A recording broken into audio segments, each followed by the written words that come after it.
Hello, everyone.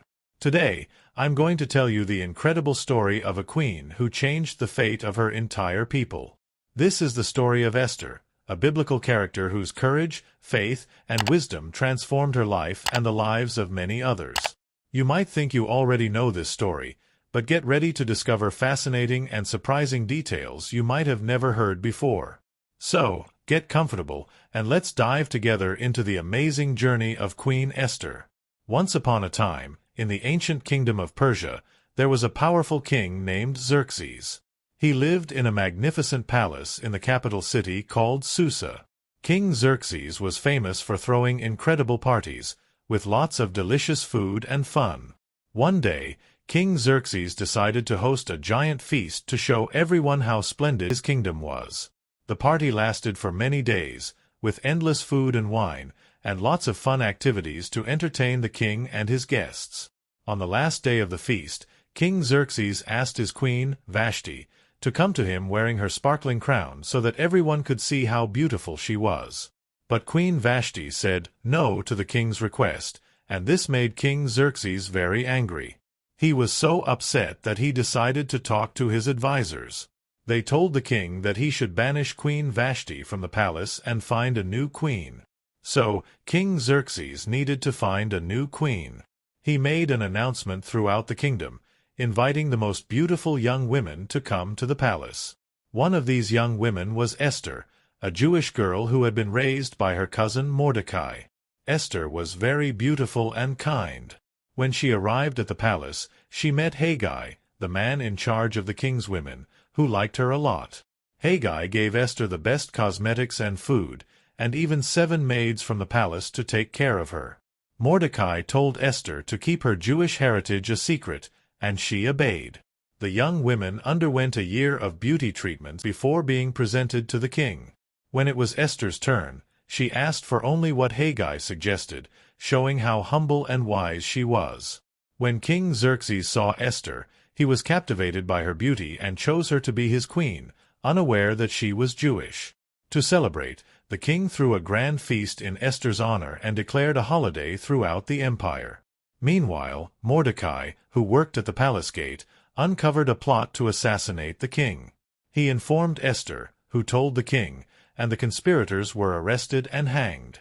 Mordecai's actions were recorded in the king's chronicles. Esther continued to heed Mordecai's advice, showing how much she respected and loved her cousin. In the palace, there was a man named Haman, who was very ambitious and proud. The king appointed him as his highest official, and he wielded great authority in the kingdom. But Haman was arrogant and wanted everyone to bow down to him. Mordecai, who was faithful to God, refused to bow down to Haman, which made Haman very angry.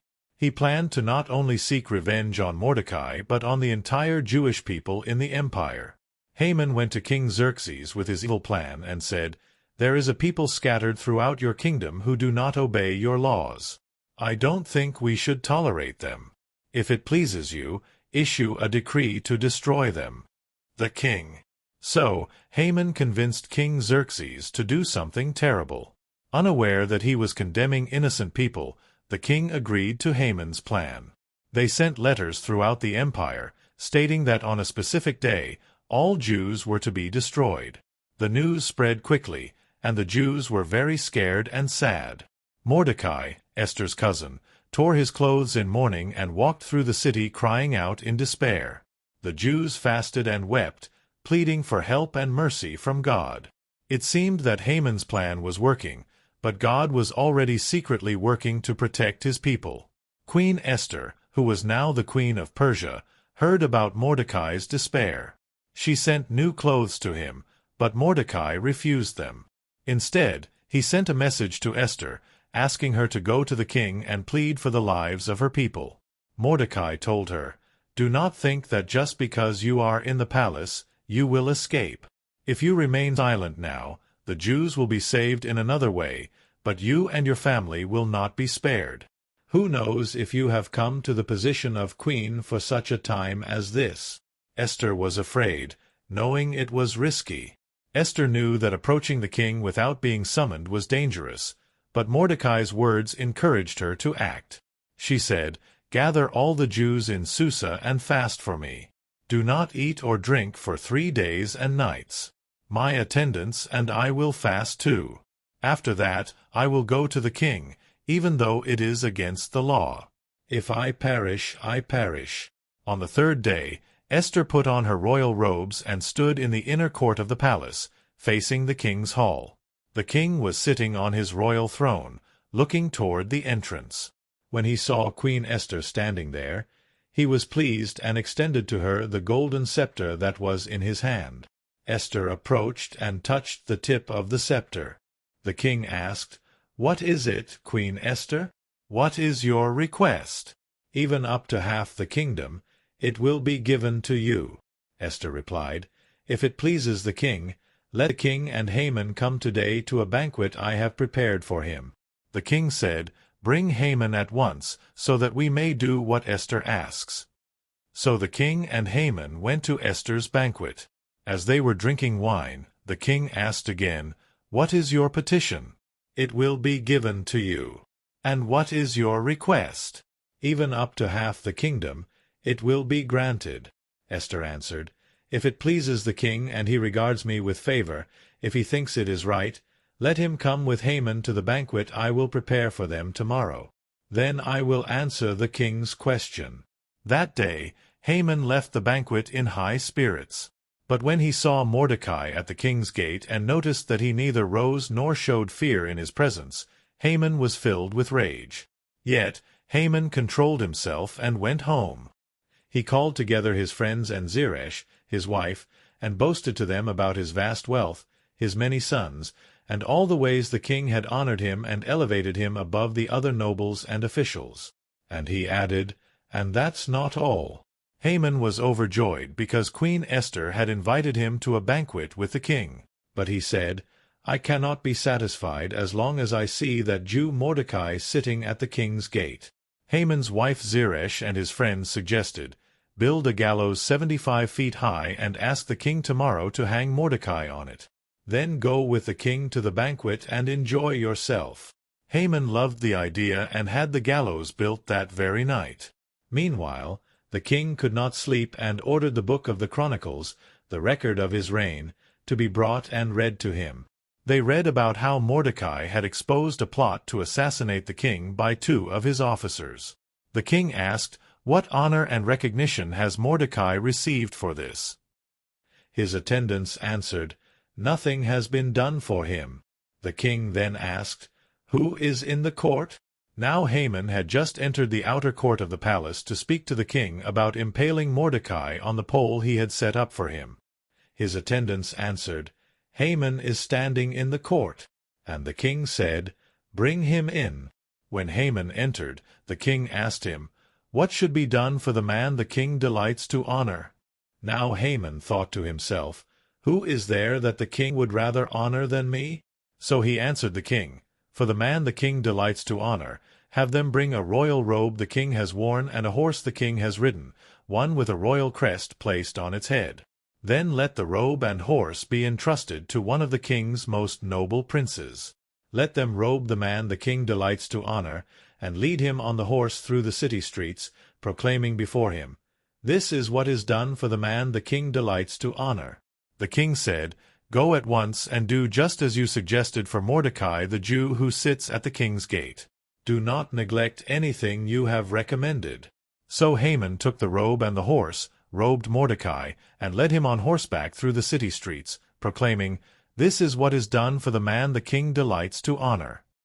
Afterward, Mordecai returned to the king's gate, but Haman hurried home, with his head covered and feeling dejected. He recounted to his wife Zeresh and all his friends what had happened to him. They said to him, "Since Mordecai, before whom your downfall has started, is of Jewish origin, you cannot stand against him. You will surely come to ruin."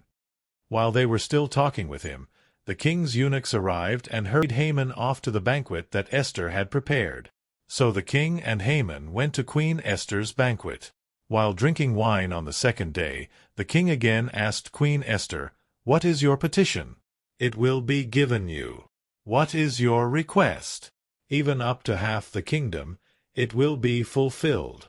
Queen Esther answered, If I have found favor with the king, and if it pleases the king to grant my petition and fulfill my request, let the king and Haman come tomorrow to the banquet I will prepare for them. Then I will answer the king's question." King Xerxes asked Queen Esther, "Who is he? Where is he, the man who has dared to do such a thing?"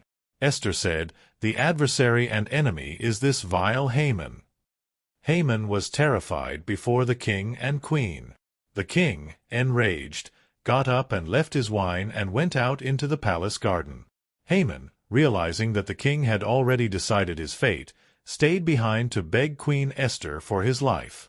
When the king returned from the palace garden to the banquet hall, he saw Haman falling on the couch where Esther was reclining. The king exclaimed, "Will he even molest Queen while she is with me in the house?" As soon as the word left the king's mouth, they covered Haman's face. So Harbona, one of the eunuchs attending the king, said, "There is a gallows 75 feet high at Haman's house that he built for Mordecai, who spoke up to help the king." The king said, "Hang him on it." So they hanged Haman on the gallows he had prepared for Mordecai. Then the king's fury subsided. That same day King Xerxes gave Queen Esther the estate of Haman, the enemy of the Jews. And Mordecai came into the presence of the king, for Esther had told how he was related to her. The king took off his signet ring, which he had reclaimed from Haman, and presented it to Mordecai. And Esther appointed him over Haman's estate. The king's edict granted the Jews in every city the right to assemble and protect themselves, to destroy, kill, and annihilate the armed men of any nationality or province who might attack them and their women and children, and to plunder the property of their enemies. The day appointed for the Jews to do this in Susa was the 13th day of the 12th month, the month of Adar. A copy of the text of the edict was to be issued as law in every province and made known to the people of every nationality, so that the Jews would be ready on that day to avenge themselves on their enemies. The Jews in Susa came together on the 14th day of the month of Adar, and they put to death in Susa 300 men, but they did not lay their hands on the plunder.